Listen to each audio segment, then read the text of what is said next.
স্বামীর ইন্তেকাল হওয়ার পর কোনো কারণে ইদ্যত পালন করা হয়নি, এখন কি এর কাজা বা কাফারা আদায় করতে হবে? করণীয় কি? স্বামীর মৃত্যুর পর যদি ইদ্যত পালন না করা হয়ে থাকে তাহলে এটা গুনাহের কাজ হয়েছে। স্বামীর মৃত্যুর পর একজন স্ত্রী 4 মাস 10 দিন পর্যন্ত ইদ্যত পালন করবেন। এটা শোক পালনও বলতে পারি আমরা। এই ৪ মাস ১০ দিন তিনি তার যে ঠিকানা, তার যে বাসাবাড়ি সেখানে তিনি থাকবেন। নির্দিষ্ট কোনো কক্ষে নয়, থাকা জরুরি নয়, বরং তিনি তার বাসাবাড়িতে থাকবেন। বাহিরে কোনো কাজে অন্য জায়গায় যদি যেতে হয় নিরুপায় হয়ে, বাধ্য হয়ে, অসুস্থ, ডাক্তার দেখাতে হচ্ছে এরকম কিছু, তাহলে সেক্ষেত্রে সেটা জায়েজ আছে। আদারওয়াইজ সেখানে অবস্থান করবেন এবং সাজগোজ আ করবেন না, নরমাল পোশাক-আশাকে থাকবেন। তো এবং এর মধ্যে অন্য কারো সাথে বিবাহ বন্ধনে আবদ্ধ হওয়া জায়েজ নয়। তো এই ইদ্যত পালন করাটা আবশ্যক ছিল, কিন্তু এটি না করার কারণে অবশ্যই গুনাহ হয়েছে, এজন্য আল্লাহর কাছে মাফ চাওয়া উচিত। এখন সেটার আসলে বিশেষ কোনো কাফারা নেই, শুধুমাত্র নিজের কৃতকর্মের জন্য আল্লাহর কাছে ক্ষমা চাইতে হবে এবং ভবিষ্যতে জীবনে কখনো এরকম পরিস্থিতি তৈরি হলে কখনো যেন আর ইদ্যতের বিষয়ে কোনো প্রকার গাফিলতি না হয়, সে বিষয়টার জন্য সংকল্প করতে হবে। শীতকালে বাংলাদেশে ব্যাপক ওয়াজ মাহফিলের আয়োজন করা হয়, এত ব্যাপক ভিত্তিক মাহফিলের কি কোনো ফায়দা আছে? এসব প্রথাগত মাহফিল সম্পর্কে আপনার মন্তব্য কাম্য। ভাই খালেদ সাইফুল্লাহ, মাহফিলগুলোর উপকারী দিক অনেক। সবচেয়ে বড় কথা হলো যে আমাদের দেশে একটা সময় যাত্রাপালা হতো, শীতের রাত অনেক বড়, নানান গুনাহের আয়োজন হতো।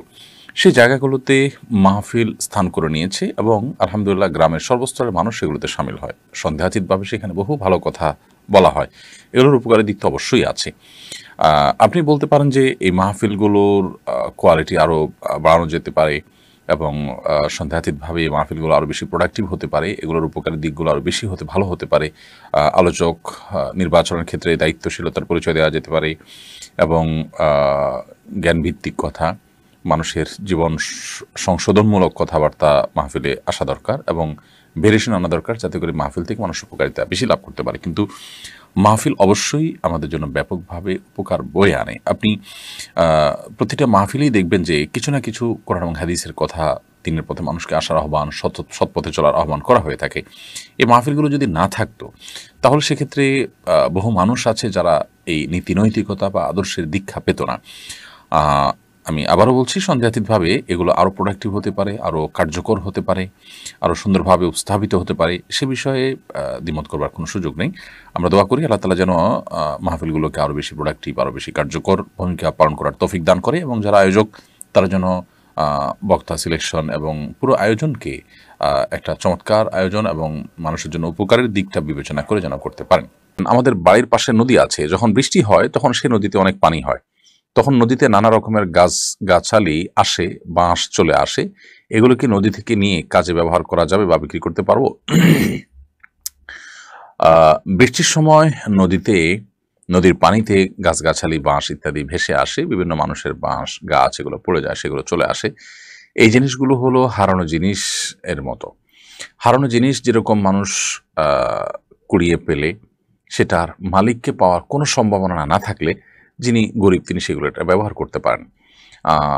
ঠিক একইভাবে আপনার এই সমস্ত জিনিস যদি আপনি গরিব অভাবী মানুষ আপনি ব্যবহার করতে পারেন, অথবা এটা যদি আপনি তুলে নিয়ে কোনো গরিব মানুষকে দিয়ে দেন সেটাও জায়েজ হবে, যেহেতু মূল মালিককে পাওয়ার সম্ভাবনা একেবারে ক্ষীণ। আর যদি মালিক এটাকে খুঁজে পেতে পারে, মনে হয় মালিকের হয়তো বাঁশ বা গাছ বা দরকারি কোনো জিনিস ভেসে চলে আসছে পানিতে, তিনি হয়তো এটা খুঁজে বের করার চেষ্টা করতে চাইলে সেটা পারেন, এরকম সম্ভাবনা যদি থাকে তাহলে সেক্ষেত্রে ডেফিনেটলি আপনার আমার চেষ্টা করা উচিত যাতে করে আমরা সেটাকে খুঁজে বের করতে পারি। ইন্ডিয়া থেকে বলছি, আমার বাবা মা আমার বিয়েতে সমাজ প্রচলিত নানা আয়োজন করতে চান, আমি সুন্নাহসম্মত বিয়ে করতে চাই, একটি সুন্নাহসম্মত বিয়ের বিষয়ে আমার বাবা ও মাকে কিছু নসিহত করুন প্লিজ।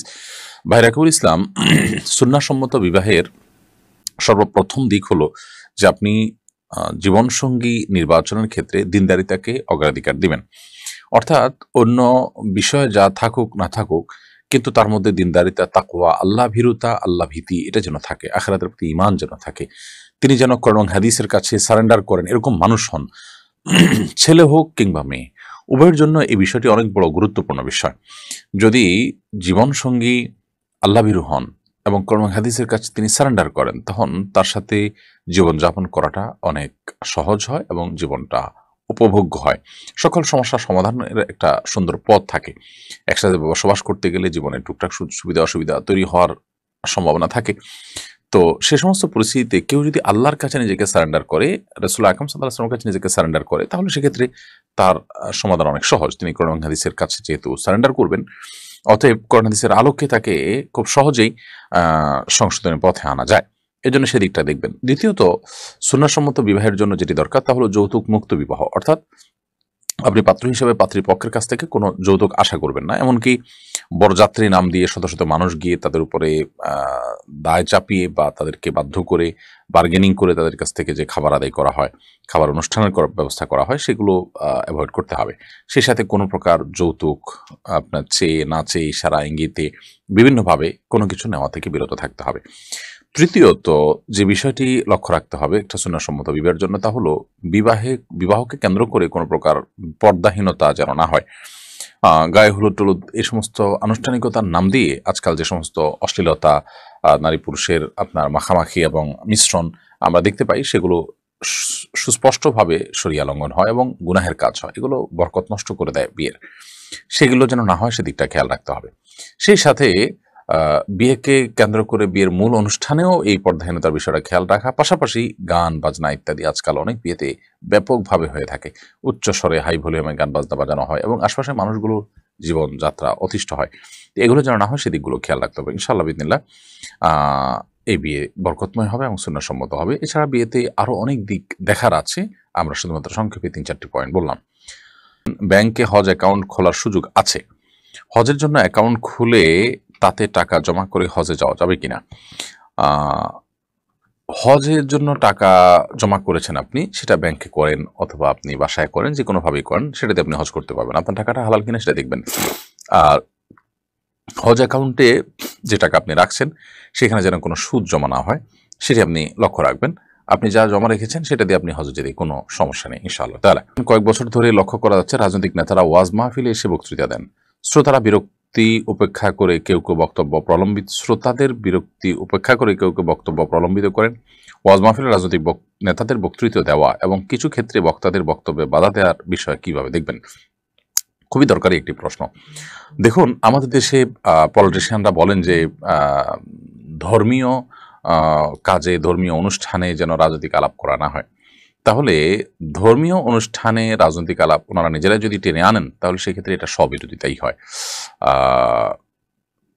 যদি কোনো রাজনৈতিক বক্তা নিজের রাজনৈতিক আলাপ সরাসরি নাও করেন, ঘুরিয়ে ফিরিয়ে যত কথাই বলেন, সেটা দিন শেষে রাজনীতিরই অংশ থাকে এবং তিনি রাজনীতির উদ্দেশ্যেই সেখানে আসেন, এটা ওপেন সিক্রেট এবং সবাই জানে। অতএব আমার মনে হয় যে এই প্রথা এটা বন্ধ হওয়া উচিত এবং এটা ভালো কিছু বয়ে আনবে না। এবং প্রায় সময় আমরা দেখি মাহফিলকে কেন্দ্র করে নানা রকমের জটিলতা তৈরি হয়, নানা রকমের ভুল বুঝাবুঝি তৈরি হয় এবং বিশৃঙ্খলা তৈরি হয়। কারণ মাহফিল তো সর্বদলীয় এবং এখানে সব দলের মানুষ আসে, সব দলের অনুসারীরা আসে, সকল মুসলমানরা আসেন।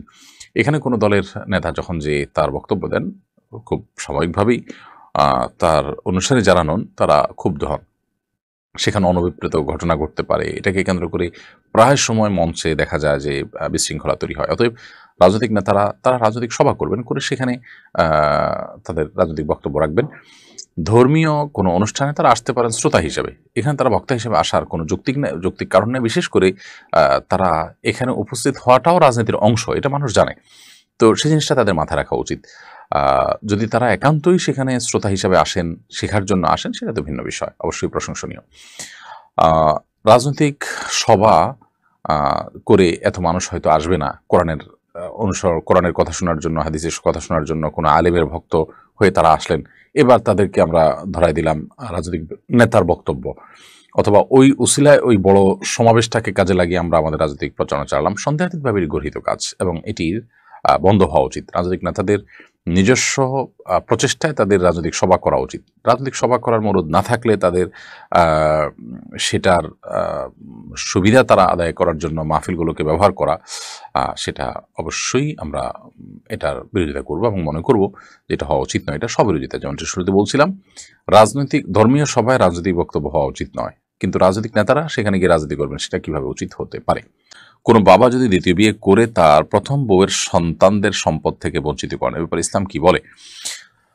দ্বিতীয় বিয়ে করে যদি প্রথম স্ত্রীর সন্তানদের সম্পদ থেকে বঞ্চিত করেন, তিনি অবশ্যই আল্লাহর কাছে অত্যাচারী, পাপিষ্ঠ এবং অপরাধী হিসাবে বিবেচিত হবেন। তিনি নামাজ কালাম পড়লেও বান্দার হক নষ্টকারী হিসাবে চূড়ান্তভাবে সাব্যস্ত হবেন। কারণ সন্তানদের মধ্যে সমতা বজায় রাখা, তাদের হক এবং তাদের প্রাপ্যগুলো পরিশোধ করা এটা আমাদের উপর ফরজ কর্তব্য। বিধায় অনেকেই আছেন যে দ্বিতীয় বা তৃতীয় বিয়ে করার পর আগের স্ত্রী বা তার সন্তানদের তিনি বেমালুম ভুলে যান। কোনো যুক্তিতেই তাদেরকে ভুলে যাওয়ার বা তাদের অধিকার আদায় না করার, তাদের ভরণ পোষণ না দেওয়ার কোনো সুযোগ কিন্তু নেই।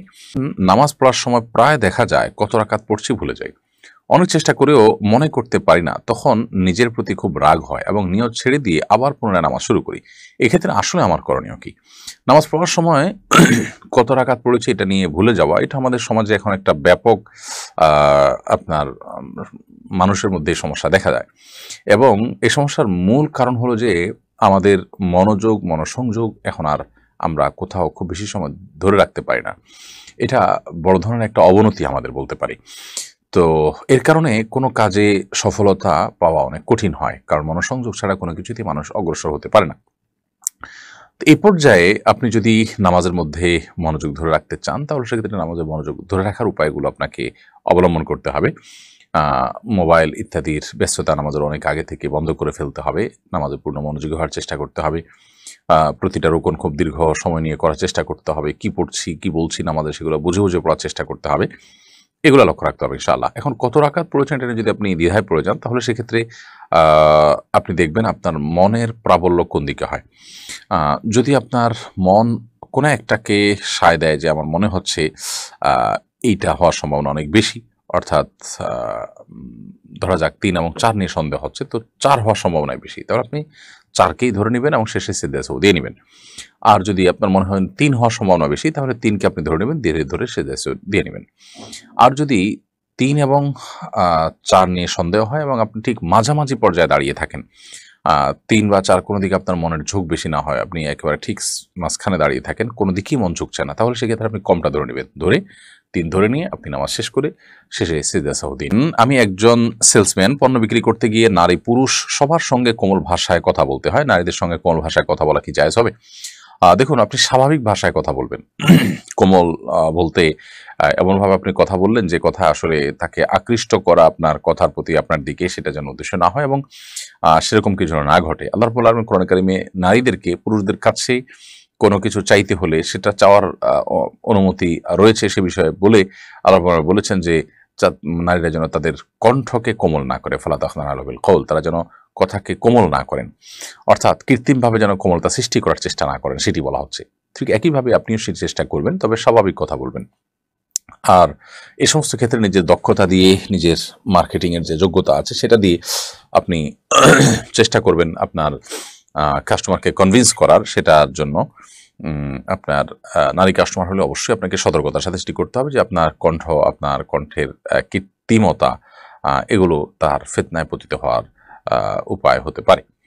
ঐতিহ্যগতভাবে খ্রিস্টানরা বড়দিনের ক্রিসমাস গাছকে আলো দিয়ে সজ্জিত করে। এই গাছ কি কোনো মুসলিম নিজের বাড়িতে লাগাতে পারে? ক্রিসমাস গাছ এটা লাগানোতে কোনো সমস্যা নেই।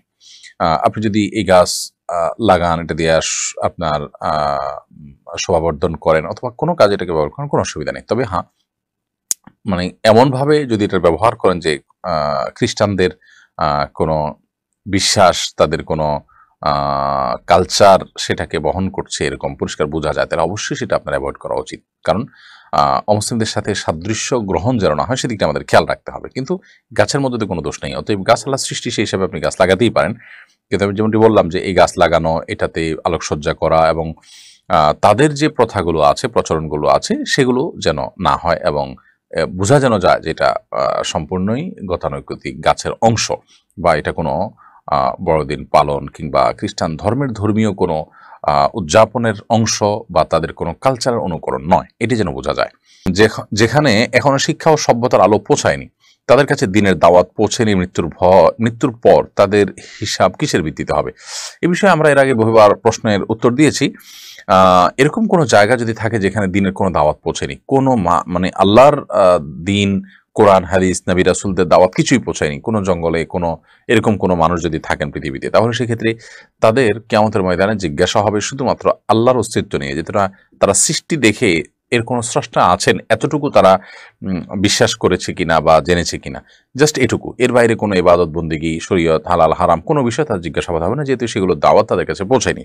আল্লাহ তাআলা যেহেতু তাদেরকে বিবেক দিয়েছেন, বুদ্ধি দিয়েছেন, সুস্থ বিবেক বুদ্ধি, এটা দিয়ে আল্লাহ সৃষ্টি জগৎ দেখে এর যে একজন স্রষ্টা আছেন, মহান স্রষ্টা, শুধুমাত্র এইটুকু তাদের উপলব্ধিতে থাকা, তাদের বিশ্বাসে থাকা, এটা অপরিহার্য।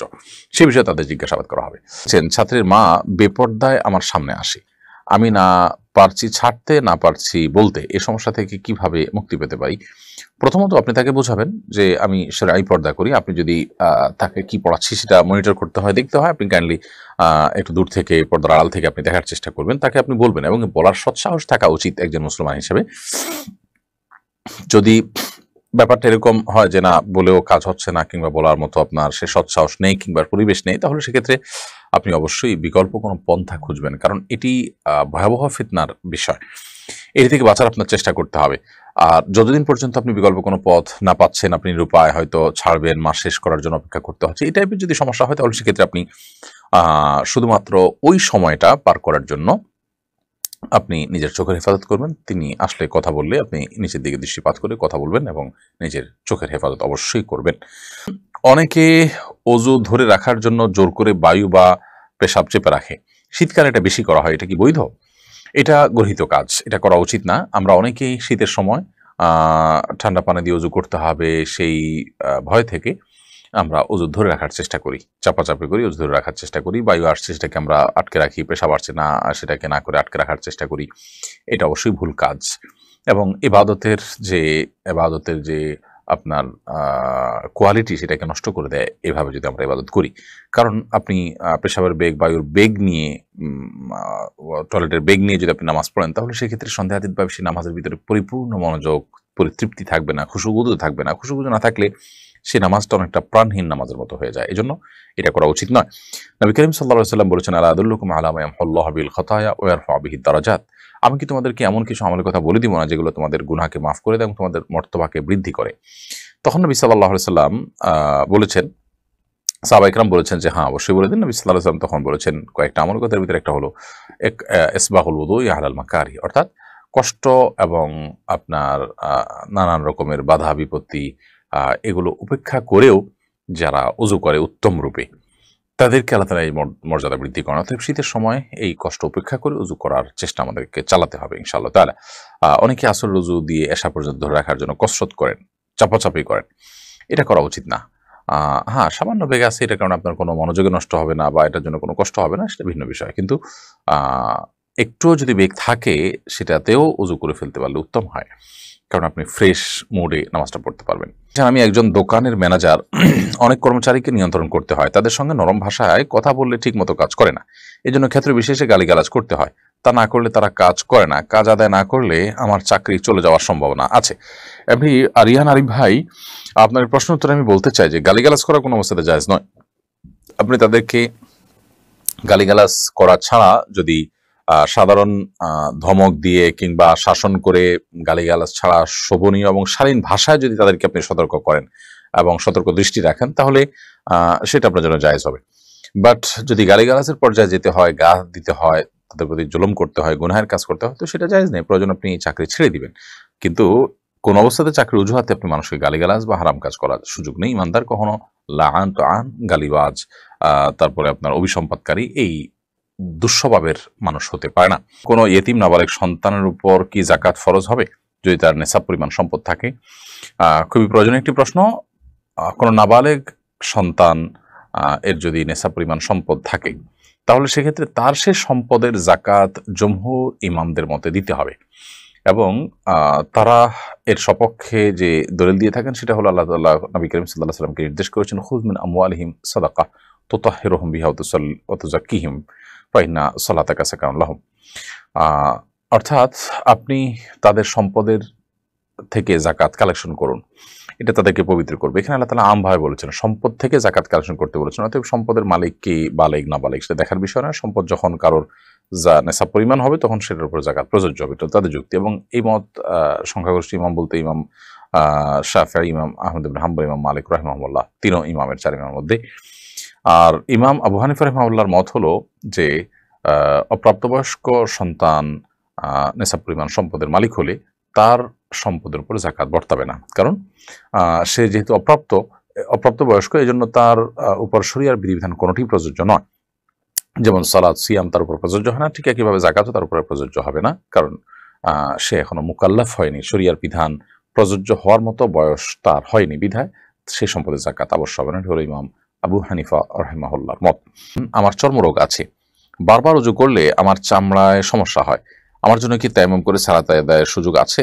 ভাই ফজলুল্লাহ, আপনার চর্মরোগটা কোন পর্যায়ের এবং আপনার চামড়ার সমস্যাটা কোন পর্যায়ের হয় সেটির উপর নির্ভর করবে প্রশ্নের উত্তর। যদি এটি সাধারণ সমস্যা হয় তাহলে সেক্ষেত্রে এটা থেকে আপনার এই সমস্যা থেকে বের হয়ে আসার জন্য আপনি তায়াম্মুম করতে পারবেন না।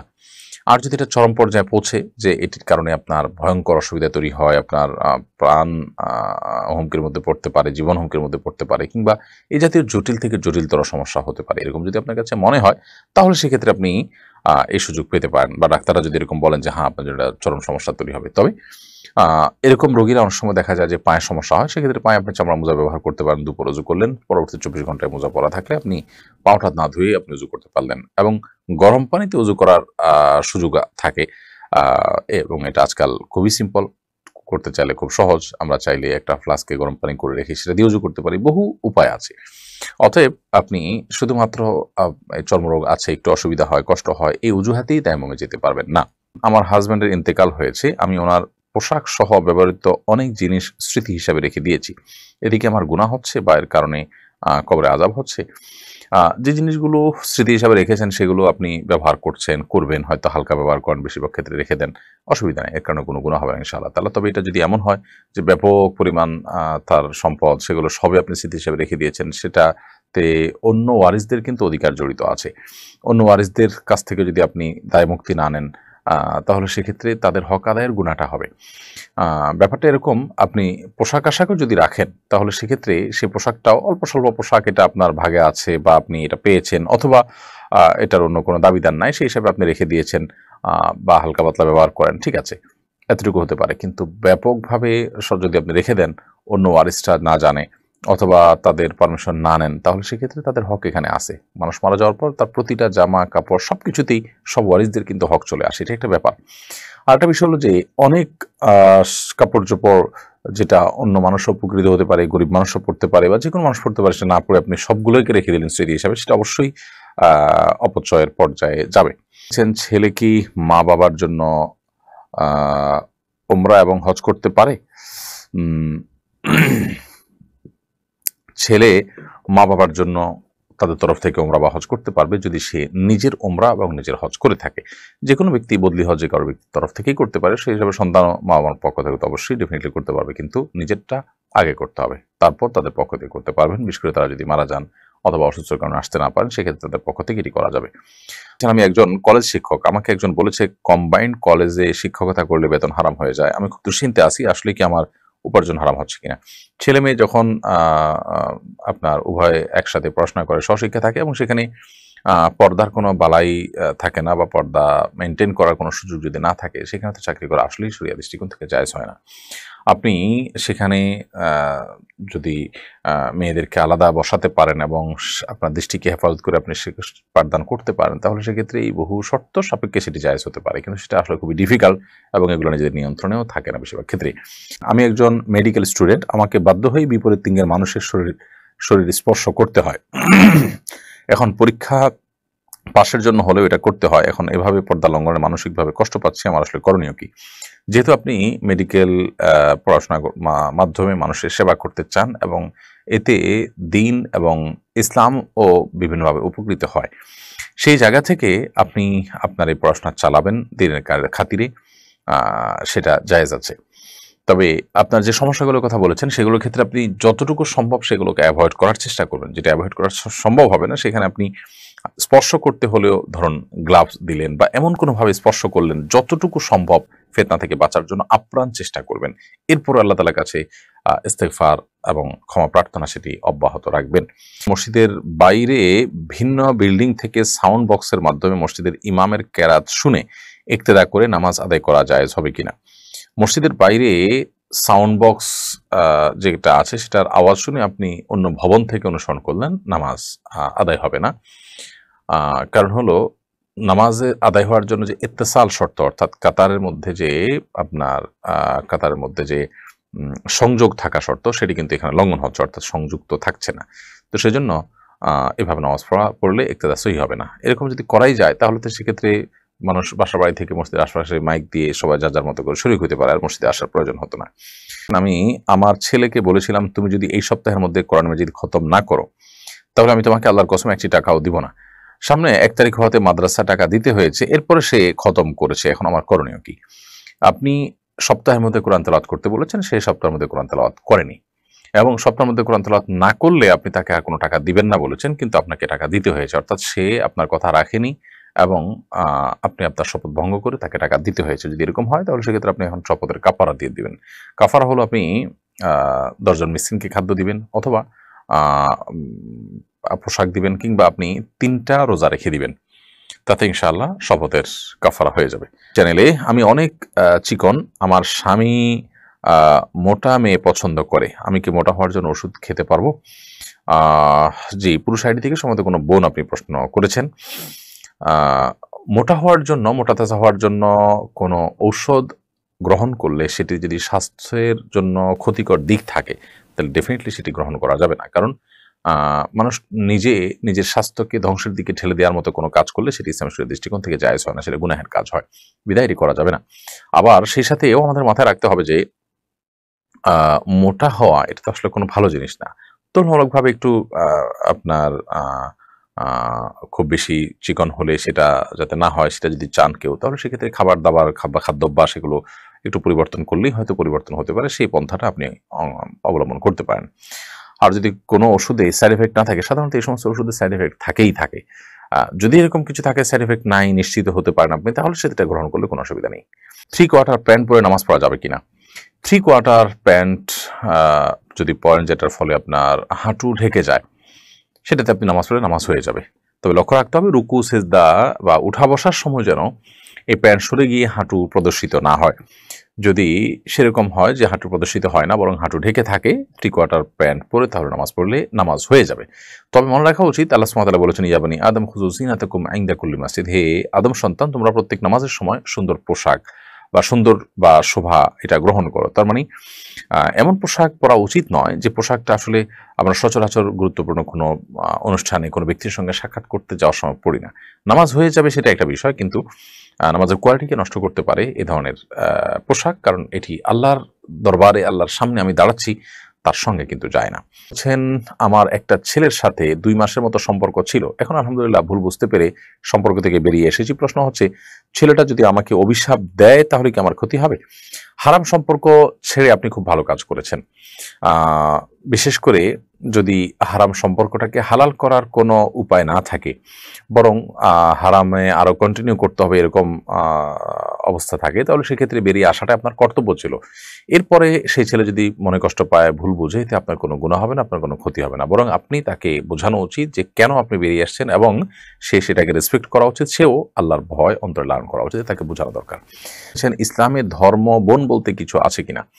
ইসলামের ধর্ম বোন বলতে কোনো কিছু নেই। বোন রক্ত সম্পর্কীয় বোন, তিনিই বোন, এছাড়া অন্য সব মুসলিমরাই বোনের মতো, সেটা ভিন্ন বিষয়। মুসলিম মেয়েরাই বোনের মতো, কিন্তু আপনি ধর্ম বোন বলতে যেটি বোঝাতে চেয়েছেন, আমাদের দেশে আজকাল ডাকা বোন এর কথা আমরা জানি, যে সমাজে অনেকে ভাই বোন ডাকাডাকি করে এবং আপন ভাই বোনের মতো একটা সম্পর্ক করে, এটা হারাম। প্রথমত এরকম কোনো ভাই বোনের অস্তিত্ব ইসলামে নেই। দ্বিতীয়ত এটি কারণে দেখা যায় যে গায়ে মাহরাম ছেলে মেয়ে, নারী পুরুষ একে অন্যের সাথে ভাই বোনের মতো দেখা সাক্ষাৎ করেন, উঠা বসা করেন এবং পর্দার বিধান লঙ্ঘন করেন। এগুলো সমূহ সমস্যার পথকে উন্মোচন করে, সমূহ সমস্যার দুয়ারকে খুলে দেয়। এজন্য এগুলো জায়েজ নেই। পরিষ্কারভাবে এই জাতীয় তথাকথিত ধর্মবোন, ধর্ম ভাই, ধর্ম বাবা, এই সমস্ত পাতা ইসলামে নিষিদ্ধ। পারছে না একমাত্র দক্ষ মহিলা ডাক্তার খ্রিস্টান, আমি তার আচরণের স্বস্তি পাই, আমাদের মাঝে কথাবার্তা হয়, আমি কি তার কল্যাণের জন্য দোয়া করতে পারবো? অবশ্যই দোয়া করবেন, কেন দোয়া করবেন না? সকল মানুষের জন্য দোয়া করবেন, তবে তার জন্য দোয়া করবেন আল্লাহ যেন তাকে হেদায়েতের আলো দ্বারায় আলোকিত করেন, আল্লাহ যেন তাকে ইমানদার হিসাবে কবুল করেন। আপনি তাকে ইসলামের সৌন্দর্য, ইমানের সৌন্দর্য বিভিন্ন সময় বোঝাবার চেষ্টা করতে পারেন, বই পুস্তক দিতে পারেন, দাওয়াতের চেষ্টা করতে পারেন, এবং দোয়া তো অবশ্যই করবেন। দেখছেন চেহারার সৌন্দর্য বৃদ্ধির জন্য কোনো আমল আছে কিনা। চেহারার সৌন্দর্য বৃদ্ধি এটার জন্য ইমানদারের খুব বেশি চিন্তা বা টেনশনের বিষয় না, যার কারণে এটার জন্য কোনো কোরআন হাদিসে বাতানো কোনো আমল আসলে নেই। একজন ইমানদার তিনি তার আমল এবং কর্মকে সুন্দর করার চেষ্টা করবেন। চেহারা আল্লাহ তাআলা যেভাবে দিয়েছেন সেটাকে শুধু যত্ন করবেন। এটাকে আরো সৌন্দর্য বৃদ্ধি করা ইসলামে নাজায়েজ নয়, কিন্তু এটা ইমানদারের কাছে কোনো গুরুত্বপূর্ণ আইটেমই না যে এটার জন্য কোরআন হাদিসে আলাদা করে কোনো দোয়া শিখাবে। যাদের কাছে পার্থিব এই বিষয়গুলো, তুচ্ছ বিষয়গুলো অনেক বড়, যারা আখিরাতে বিশ্বাসী নয়, সেই মানুষগুলো সাধারণত এগুলো নিয়ে অনেক বেশি অরিড থাকে, অনেক বেশি তারা এগুলো নিয়ে পেরেশান থাকে। তো চেহারা সৌন্দর্য বৃদ্ধির জন্য কোনো উপায় অবলম্বন করলে সেটাকে আমি হারাম বলছি না, কিন্তু এইটাকে ইসলাম এত বড় করে দেখে না যে এটার জন্য আলাদা কোনো আমল দিবে। আমল দিবে তো তখন যখন জিনিসটা খুব গুরুত্বপূর্ণ হবে। তো যাই হোক, এটার জন্য আলাদা কোনো দোয়া বা আমলের কথা কোরআন হাদিসে কোথাও বলা হয়নি। তবে আপনি যদি মনে হয় যে আপনার চেহারাতে এমন কিছু আছে যেটার কারণে আপনি অবহেলার শিকার অথবা অপমানের শিকার বা অবমূল্যায়নের শিকার, সেক্ষেত্রে আল্লাহ তাআলার কাছে আপনি সাধারণভাবে দোয়া করতেই পারেন অথবা বৈধ কোনো উপায় চেষ্টা করতে পারেন। আমি বলছি যে যারা চেহারা সৌন্দর্য বলতে আল্লাহ যা দিয়েছেন সেটাতে কোনো উল্লেখযোগ্য কোনো ত্রুটি নেই, কিন্তু তারপরও সুন্দরত্ব কোনো শেষ নেই, তারা আরো সুন্দর করার পিছনে মরিয়া হয়ে থাকেন এবং এটার পিছনে লাখ লাখ টাকা খরচ করেন এবং এটার পিছনে লেগে থাকেন। একটা পর্যায় পর্যন্ত এটা জায়েজ আছে, কিন্তু যখন সীমানা ছাড়িয়ে যায় তখন সেটা কিন্তু অপচয় এবং নাজায়েজের পর্যায়েও চলে যায়, সেটি মাথায় রাখতে হবে। খোলাসা কথা হলো, আপনার চেহারাতে যদি কোনো ত্রুটি থাকে যেটা আপনার সৌন্দর্যকে নষ্ট করে এবং সেটার কারণে আপনি সমস্যাগ্রস্ত থাকেন, তো আপনি কোনো ট্রিটমেন্ট করতে পারেন, আবার আল্লাহর কাছে দোয়াও করতে পারেন যে আল্লাহ আপনি আমার সমস্যা দূর করে দিন। দোয়া আপনি ওপেন উন্মুক্ত দোয়া আপনি আল্লাহর কাছে নিজের ভাষায় দোয়া করবেন, ইনশাআল্লাহ আল্লাহ রাব্বুল আলামিন আপনার দোয়া কবুল করতে পারেন। আর দ্বিতীয়ত, যদি এরকম পর্যায়ে না থাকে, জাস্ট আপনার সৌন্দর্য যেটুকু আছে এটাকে আরো বাড়াতে চান, আপনি এটা আসলে ত্রুটিপূর্ণ কিছু নাই, আরো সুন্দর করতে চান, সেটাও আপনি করতে পারেন, কিন্তু এটার জন্য খুব বেশি টাকা পয়সা ব্যয় করে যদি আপনি অপচয় সীমানা চলে যান, সেক্ষেত্রে সেটা গুনাহ হবে। আর আমল হিসাবে এক্ষেত্রে আল্লাহ তাআলার কাছে আপনি দোয়া করতে পারেন। তবে নবী করিম সাল্লাল্লাহু আলাইহি ওয়াসাল্লাম ফজর নামাজের জন্য যখন নামাজের জায়গার দিকে যেতেন, তখন একটা দোয়া পড়তেন। বিভিন্ন হাদিস দ্বারা বিভিন্ন দোয়ার কথা প্রমাণিত আছে। ভিতরে একটা হলো আল্লাহুম্মা জাআল ফি কলবি নূর ওয়া ফি ওয়াজহি নূর, আল্লাহ আমার চেহারাকে আপনি আলোকিত করে দিন। এটা অবশ্য বাহ্যিক সৌন্দর্য নয়, এটা হলো ঈমানের একটা নূর, যেটা যেটা আপনার এই চামড়ার সৌন্দর্য নয়, যেটার মধ্যে এক ধরনের লাবণ্য থাকবে, এক ধরনের সৌন্দর্য থাকবে, অভাবনীয়, অকল্পনীয়, এবং যে সৌন্দর্যটা একেবারেই আপনার অতি প্রাকৃতিক। অতএব সেটার জন্য আল্লাহ তাআলার কাছে সে দোয়া আপনি করতে পারেন, সেটা ভিন্ন বিষয়। আমাদের মাদ্রাসায় উপবৃত্তির জন্য ফরম পূরণ করতে বলেছে। আমার বাবা প্রবাসে থাকেন, এখন ফরম পূরণ করার সময় যদি মিথ্যা বলে কৃষি কাজ করেন তাহলে গুনাহ হবে কিনা? অবশ্যই গুনাহ হবে। ইমানদার কখনো মিথ্যা বলবার কোনো সুযোগ নেই। আপনি উপবৃত্তি হোক আর অন্য কোনো কিছু হোক, সুবিধা গ্রহণ করার জন্য আপনি মিথ্যা কথা বলতে পারেন না। যে মাদ্রাসার কর্তৃপক্ষ এরকম কথা বলে, সেই মাদ্রাসার সন্তান পড়ানো উচিত না, কারণ সেই মাদ্রাসা থেকে সন্তান আদর্শ এবং দিন কি শিখবে যারা মিথ্যা বলতে আপনাকে প্ররোচিত করে, যদি তারা সেই প্ররোচনা করে থাকে। 4 রাকাত বিশিষ্ট ফরজ নামাজের তৃতীয় রাকাতে ভুলে যদি সূরা ফাতিহার সাথে অন্য কোনো সূরা পড়ে ফেলি, তাহলে নামাজ হবে কিনা? 4 রাকাত বিশিষ্ট ফরজ নামাজের তৃতীয় রাকাতে সূরা ফাতিহার পর অন্য কোনো সূরা আপনি পড়ে ফেললে নামাজ হয়ে যাবে, নামাজ হবে না, ব্যাপারটা সেই লেভেলের না। টয়লেটে ওযুর ব্যবস্থা থাকলে ওযুতে কিভাবে দোয়া পড়বো? টয়লেটে ওযুর যদি ব্যবস্থা থাকে তাহলে সেক্ষেত্রে ওযুর দোয়া তো টয়লেটে পড়তে পারেন না, যেহেতু আল্লাহর নাম সেখানে আছে। এজন্য আপনি বাহিরে দোয়া পড়ে তারপর ভিতরে ঢুকে হাত দিয়ে ওযু শুরু করে দিলেন, অর্থাৎ ঠিক টয়লেটের বাহির থেকে দোয়াটা পড়ে নিয়ে আপনি ভিতরে চলে গেলেন, অথবা দোয়া মনে মনে পড়লেন। পা ধরে সালাম করা যাবে কিনা? সালাম মুখে দেওয়ার জিনিস। আসসালামু আলাইকুম ওয়া রাহমাতুল্লাহি ওয়া বারাকাতুহু, এইভাবে সালাম প্রদান করবেন, সেটাই সালাম। সালামের সাথে পা ধরার কোনো সম্পর্ক নেই। আল্লাহর রাস্তায় দানের ক্ষেত্রে কোন খাত উত্তম? আপনি আল্লাহর জন্য যদি দান করতে চান তাহলে সাদকা জারিয়া, যে দান দীর্ঘমেয়াদে থাকবে তার উপকারিতা, সেটাতে আপনি দিবেন। এরপর যেটাতে দানের প্রয়োজনটা অনেক বেশি থাকবে, কোথাও মসজিদের নিড অনেক বেশি থাকতে পারে, কোথাও টিউবওয়েলের নিড বেশি থাকতে পারে, যেখানে যেটা নিড বা প্রয়োজনটা বেশি থাকবে সেটাকে আপনি প্রায়োরিটি দিয়ে দান করবেন। বিদেশি কোনো সংস্থার কাছ থেকে মসজিদের বাজেট নিয়ে মসজিদ নির্মাণ করা যাবে কিনা? কোনো অসুবিধা নেই। বিদেশি কোনো সংস্থা যদি আপনাকে মসজিদের জন্য টাকা দেয়, আপনি সেই টাকাটা নিয়ে মসজিদ করতে পারেন। সাধারণত মুসলিম দেশগুলো বা মুসলিম দেশ না হলে অমুসলিম প্রধান দেশে অনেক মুসলিম সংগঠন এ জাতীয় বাজেট দিয়ে থাকে, এটা গ্রহণ করতে কোনো অসুবিধা নেই। অনেক সময় 4 রাকাত বিশিষ্ট ফরজ নামাজ কোনো কারণবশত একা পড়ার সময় আমি তৃতীয় চতুর্থ রাকাতে ফাতিহা পড়ার পর ভুলে বিসমিল্লাহ পড়ে ফেলি, এজন্য কি সাজদা দিতে হবে? উত্তর হলো না, এখানে আপনাকে সাজদা দিতে হবে না। শুক্রবারে কি নফল সিয়াম রাখা যাবে? আইয়ামীজের রোজা রাখতে গিয়ে যদি শুক্রবার এসে যায় তাতে কি কোনো সমস্যা আছে কিনা? শুধু শুক্রবার হিসেবে রোজা রাখা সেটা নিষেধ হাদিসে। তবে আইয়াম বীজের রোজা, যে চান্দ্র মাসের 13, 14, 15 এই দিনগুলোর রোজা রাখতে গিয়ে মাঝখানে বা কোনো একটা পর্যায়ে যদি শুক্রবার পড়ে যায় তাতে কোনো অসুবিধা নেই সেদিন রোজা রাখাতে, কারণ আপনি শুক্রবার হিসেবে রাখেননি, আপনি রেখেছেন আইয়াম বীজ হিসাবে। যেমন আমরা রমজানে শুক্রবার পড়লেও সেটাতেও রোজা রাখি, কারণ সেটা শুক্রবারের কারণে রাখিনি, আমরা রমজান মাস হিসেবে রেখেছি। কোম্পানি বিভিন্ন জায়গায় যাওয়ার জন্য আমার জন্য নির্ধারিত ভাড়া দেয়, আমি যদি রিক্সা না গিয়ে হেঁটে বা অন্য কোনো উপায়ে কোম্পানি থেকে রিক্সা ভাড়া নিয়ে নেই, উক্ত ভাড়া কি হালাল হবে? আপনার জন্য যদি থোক বরাদ্দ থাকে, যে টাকা আপনি পাবেন ফিক্সড, আপনি কি করলেন না করলেন এটা দেখা দেখি নাই, কোম্পানি আপনার কাছে বিল ভাউচারও চায় না, তাহলে সেক্ষেত্রে আপনি এটা নিতে পারেন এবং হেঁটে গেলেও আপনি এই টাকাটা ভোগ করতে পারবেন। যে এক জেলা তার জেলায় গেলে থোকে বরাদ্দ আছে আপনার জন্য, আপনি কীভাবে যাবেন সেটা আপনার ব্যাপার, তাহলে এই টাকা আপনি নিতে পারেন। আর যদি ব্যাপারটা এরকম হয় যে না, আপনার এই জন্য ভাউচার জমা দিতে হবে এবং আপনি কোন বাহনে যাচ্ছেন তার উল্লেখ করতে হবে, যা খরচ সেটা আপনি পাবেন, একটা লিমিটেশন আছে হয়তো বা, কিন্তু এর মধ্যে কমও হতে পারে বেশিও হতে পারে, থোক বরাদ্দ না আর কি এক কথায়, তাহলে সেক্ষেত্রে আপনি এটা করতে পারেন না, কারণ সেক্ষেত্রে এটা মিথ্যা হয়ে যাবে সরাসরি। আমাকে একজন বলেছে হালাল খাওয়ার চেয়েও নাকি বেশি জরুরি পর্দা করা, আমি এই বিষয়ে আপনার কাছে জানতে চাই। না, হালাল খাওয়ার চাইতে পর্দা করা জরুরি এই কথা বলা ভুল, কারণ হালাল উপার্জন থাকা, হারামকে বর্জন করা, এটার গুরুত্ব অনেক বেশি। তবে পর্দার বিষয়টা সমপর্যায়ের, অর্থাৎ এটা যেরকম ফরজ, পর্দা করাটাও একই রকম, ওইটাও কিন্তু ফরজ। হ্যাঁ, ফরজের গুরুত্ব বিবেচনা করলে আপনি অবশ্যই হারাম থেকে বেঁচে থাকার গুরুত্বটা পর্দার চাইতে একটু বেশি, বাট পর্দা করাটাও ফরজ, অর্থাৎ এই দুটার মধ্যে পার্থক্যটা এই লেভেলের না যে একটা ফরজ আর একটা নফল, একটা ঐচ্ছিক আর একটা আবশ্যক, এরকম না। আপনি হাল খাওয়ার চেষ্টা যেমন করবেন, পর্দাটাও আপনাকে করতে হবে। তো মহৎ লক্ষ্য পূরণের পর মিষ্টি বিতরণ অনুষ্ঠান করা জায়েজ আছে কিনা? কোনো লক্ষ্য বাস্তবায়ন হলো সেজন্য আপনি খুশি হয়ে কিছু করলেন, এটাতে নাজায়েজ কোনো কিছু নেই, কারণ এটাকে কেউ ইবাদত হিসাবে করছে না, এটা সামাজিক কালচার হিসাবে করছে, আল্লাহর নেয়ামতের শুকরিয়া হিসাবে করছে, বিধায় এটা মুবাহ এবং জায়েজ কাজ। আমি এখনো ছাত্র, সংসারে বাবার অধীনে থাকি, বাবার উপার্জন অবৈধ, আমি কি বাবার হারাম টাকা ব্যবহার করতে পারবো? যদি আপনি অপ্রাপ্তবয়স্ক হয়ে থাকেন এবং আপনার উপার্জনের কোনো পথ খোলা নেই, তাহলে সেক্ষেত্রে আপনি নিরুপায় হিসাবে যেটুকু না হলে আপনার জীবন বাঁচে না সেটুকু সেখান থেকে শুধু গ্রহণ করতে পারবেন।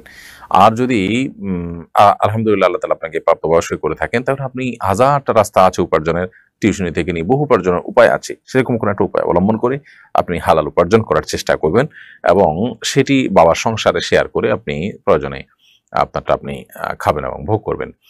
আর যদি এখনো সে পর্যায়ে আপনার যাওয়ার মতো কোনো সুযোগই না থাকে, তাহলে সেক্ষেত্রে যতদিন পর্যন্ত সুযোগ না হচ্ছে আপনি নিরুপায় হিসাবে ততদিন পর্যন্ত বাবার সম্পদ সংসার থেকে সেটি গ্রহণ করতে পারেন, কিন্তু খুব দ্রুততার সাথে আপনার নিজস্ব উপার্জনের পথ আপনাকে খুঁজে বের করে ফেলতে হবে। সম্প্রতি আমাদের এদিকে অনেকেই ভিজিট ভিসায় ফেক ডকুমেন্টস দেখিয়ে বিদেশে গিয়ে সেটেলড হয়। যারা বিদেশে এভাবে এসে উপার্জন করেন তাদের ইনকাম হালাল হবে কিনা? ইনকাম যদি হালাল কাজ করে হালাল উপার্জন করে সেটা তো ইনকাম তো হালাল হয়ে যাবে, বাট প্রতারণা করে, মিথ্যা কথা বলে এবার বিদেশ যাওয়া জায়েজ নয়, সে কারণে গুনাহ হয় এবং সেই গুনাহের জন্য তাদের তওবা করা উচিত এবং আল্লাহ তাআলার কাছে মাফ চাওয়া উচিত, এবং এই ধরনের প্রতারণামূলক কাজ আর না করার সংকল্প অবশ্যই তাদেরকে করতে হবে, নাহলে সেই গুনাহ মাফ হবে না। গামছা গায়ে দিয়ে নামাজ পড়া যাবে কিনা? নামাজ তো হয়ে যাবে, কিন্তু অবশ্যই ত্রুটিপূর্ণ হবে, নামাজের কোয়ালিটি নষ্ট হবে, কারণ আপনি গামছা গায়ে দিয়ে নিশ্চয়ই গুরুত্বপূর্ণ কোনো ব্যক্তির সঙ্গে সাক্ষাৎ করতে যাবেন না, বিধায় এটা আপনার নামাজের যে মর্যাদা সেটাকে নষ্ট করে। জানাজার নামাজে যদি কেউ মাসবুক হয়, যদি এক বা একাধিক তাকবীর ছুটে যায়, তাহলে করণীয় কি? তাহলে ইমামের সাথে যে তাকবীর আপনি পেয়েছেন একটি বা দুটি, সেটি আপনি দিবেন। এরপরে যেগুলো ছুটে গেছে ইমামের সালাম ফেরানোর সময় আপনি সালাম না ফিরিয়ে আপনি বাকি তাকবীরগুলো দিয়ে নামাজ যেরকম ছুটে গেলে আপনি পড়েন, সেরকম যেগুলো ছুটে গেছে সেগুলো পড়ে তারপর আপনি সালাম ফিরিয়ে নামাজ শেষ করবেন। সুদভিত্তিক ব্যাংক থেকে লোন নিয়ে হজে যাওয়া জায়েজ হবে কিনা? অবশ্যই জায়েজ হবে না। সুদি লোন নিয়ে আপনি যদি হজ করেন, তাহলে সেক্ষেত্রে হারাম টাকা হজ করলেন, হারাম টাকা হজ করলে সেই হজ তো আল্লাহর কাছে অবশ্যই গ্রহণযোগ্য হবে না। অনেক বাসায় মেহমান এলে অনেক বেশি খাবার আয়োজন করা হয়, সামাজিক কারণে ধার কর্য করে হলেও এত আয়োজন করতে হয়। এত খাবার সাধারণত মেহমান খেতে পারে না, এটা কি অপচয় হিসাবে গণ্য হবে? দেখুন, এটা সবসময় অপচয় হিসাবে গণ্য হবে না, এটা নির্ভর করবে যে কি পরিমাণ করেছেন, সেখানে অপচয়ের মধ্যে এটা পড়ে কিনা তার উপর নির্ভর করবে। তবে সন্দেহাতীতভাবে এটি প্রশংসনীয় কোনো কালচার নয়। সাহাবায়ে কেরাম খুব বেশি অকৃত্রিম ছিলেন, তাদের একটা বৈশিষ্ট্য হলো যে কানু আকাল্লুহুম তাকাল্লুফা, তারা অকৃত্রিম ছিলেন অনেক বেশি। তো কৃত্রিমতা থাকা এটা ভালো জিনিস না। আমরা মেহমানের জন্য অনেক বেশি করলাম, এরপরে মনে করলাম যে আরে এত কিছু করতে হলো, আমার কষ্ট হয়ে গেল। একসময় আমরা মেহমান চলে গেলে নিজেরা আক্ষেপ করি, আবার মেহমানের সামনে বলি না কিছুই করতে পারলাম না। এই যে ফর্মালিটিসগুলো বা এই যে আমাদের আপনার সামাজিক কালচারগুলো, এগুলো ভালো জিনিস না আসলে। আপনি সাধ্য অনুযায়ী করবেন, মেহমানের জন্য একটা ভালো কিছু তো করবেনই, কিন্তু সেটা যেন সীমা লঙ্ঘনের পর্যায়ে না যায় এবং এগুলো বেশিরভাগ ক্ষেত্রে লোক দেখানো, লৌকিকতা পর্যায়ে চলে যায়। এটা যেন না হয়, এটা খেয়াল রাখতে হবে। কালচারটা এরকম হয়ে গেছে, এগুলো না করলে মেহমানও মনে করে যে তাকে সম্মান করা হয়নি। তো এই কালচারের পরিবর্তন হওয়া দরকার আসলে। এতে গরিব মানুষের জন্য মেহমানদারি করা সহজ হবে। মেহমানদারির আমলটা এখন কঠিন হয়ে গেছে এই কারণে। আমাদের এক প্রতিবেশী সপরিবারে ঢাকায় থাকেন। তাদের বাড়ির সামনে কিছু গাছ আছে যেগুলোর ফল খাওয়ার কেউ নেই, ফলগুলো পড়ে নষ্ট হয়ে যায়। সেই গাছ থেকে ফল পেড়ে খাওয়া আমাদের জন্য জায়েজ হবে কিনা? যদি গাছের ফল পড়ে নষ্ট হয়ে যায় এবং মালিক সেটা সংরক্ষণ করবার কোনো ব্যবস্থা না রাখেন, বরং ওপেন রাখেন, কোনো বেড়া টেড়া না দেন ইত্যাদি, এবং বোঝা যায় তার আচরণ থেকে যে সে এগুলোর ব্যাপারে তার কোনো ইয়ে নেই, আগ্রহ নেই, তাহলে সেক্ষেত্রে সেটা অবশ্যই অন্যদের জন্য খাওয়া জায়েজ হবে।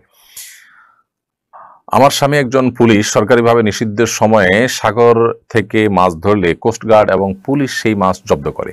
কখনো কখনো আমার স্বামী জব্দ করা মাছ বাসায় নিয়ে আসে। প্রশ্ন হলো, জব্দ করা মাছ খাওয়া আমাদের জন্য হালাল হবে কিনা? দেখুন, জব্দ করা মাছ, এটার ব্যাপারে সরকারিভাবে নিশ্চয়ই নির্দেশনা আছে যেটা কি করতে হবে। যদি সেটা বিক্রি করার বা অন্য কোনো পন্থায় সরকারি কোষাগারে জমা দেওয়ার কোনো উপায় থাকে, তাহলে সেটা বাসায় নিয়ে আসলে অবশ্যই হালাল হবে না।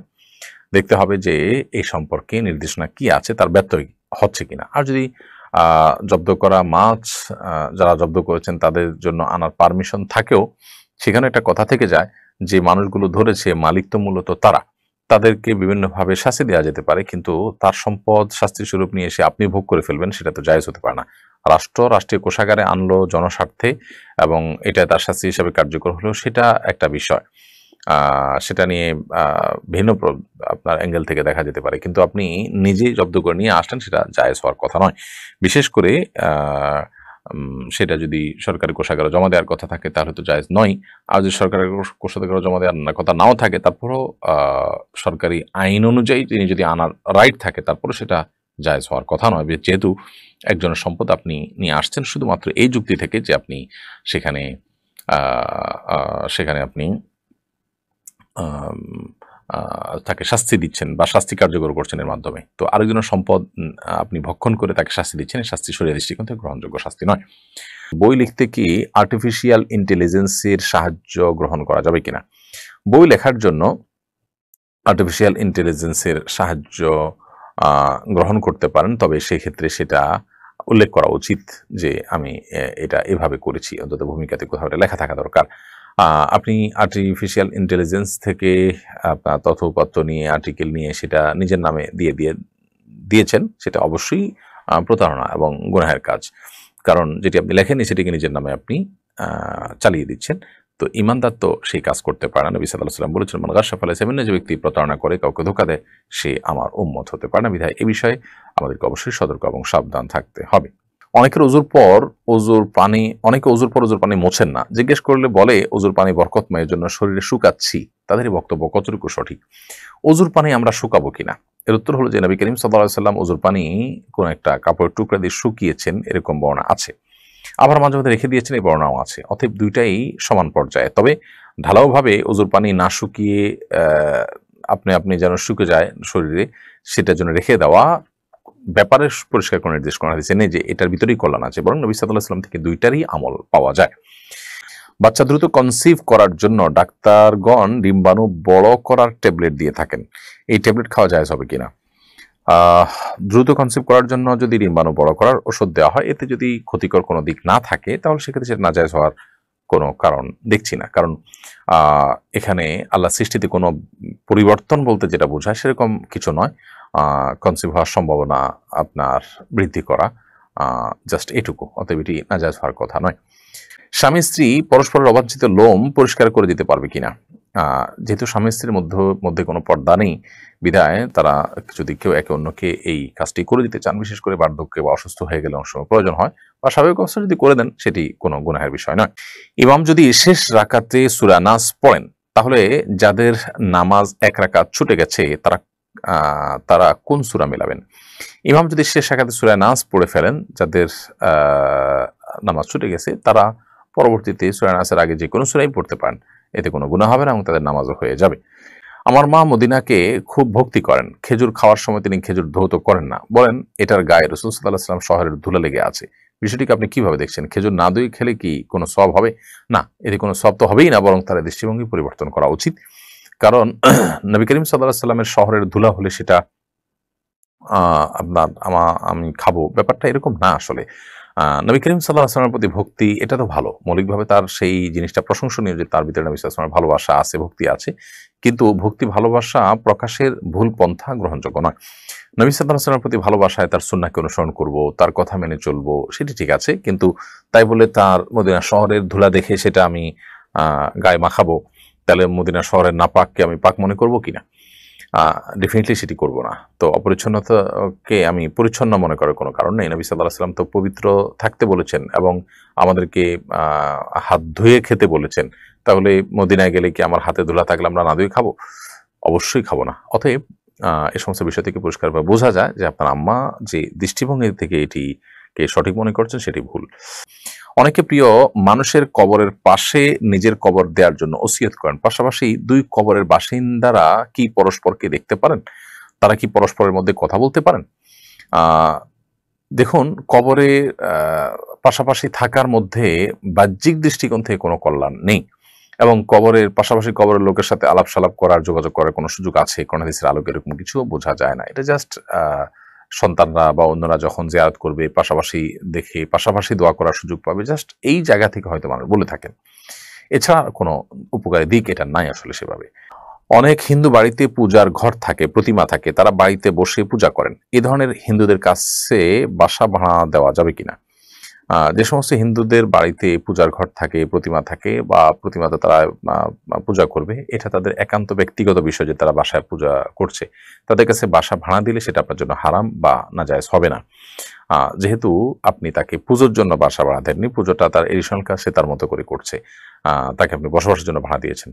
বিধায় অন্য ধর্মাবলম্বীদেরকে বাসা ভাড়া দিলে তারা যদি সেখানে পুজো-টুজো করে, এর কারণে যিনি বাসা ভাড়া দিয়েছেন দায়টা তার উপরে বর্তায় হয় বা তার জন্য এটা ভাড়া দেওয়া জায়েজ নয়, ব্যাপারটা এরকম না।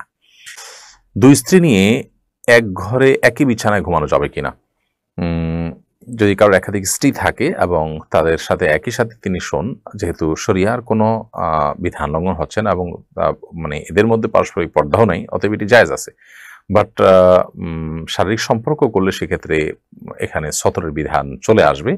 সেই কারণে সেটির ক্ষেত্রে অবশ্যই আপনাকে শরিয়ার বিধানের আলোকে আপনাকে করতে হবে এবং সেক্ষেত্রে আপনার যদি একে অন্যের সতর দেখেন এরকম কোনো পরিবেশ তৈরি হয়, তাহলে সেটা অবশ্যই নাজায়েজ এবং গুনাহ হবে।